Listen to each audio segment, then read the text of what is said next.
If everyone had the character and heart that Elizabeth has, we'd live in paradise. And it's exciting to me to see the changes in other people brought on by their interaction with Elizabeth. And it's always positive. It's always positive. There was a specific person early on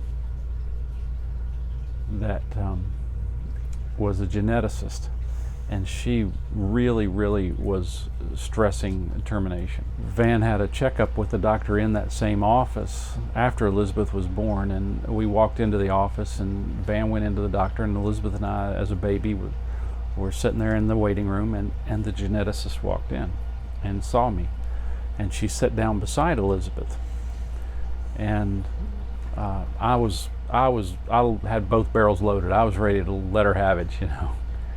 And I heard God's voice clearly say, "Keep your big mouth shut.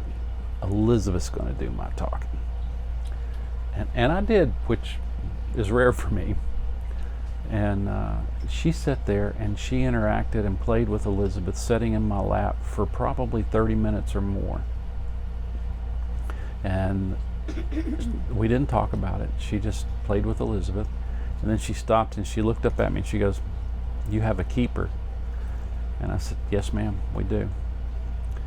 And the next year at the local Down syndrome conference there in Roanoke, Virginia, she was there. And we saw her. And she had done a 180-degree change in her perspective. And I keep thinking, how many people did that impact? That had to be huge. And it was all just because of Elizabeth, just being Elizabeth.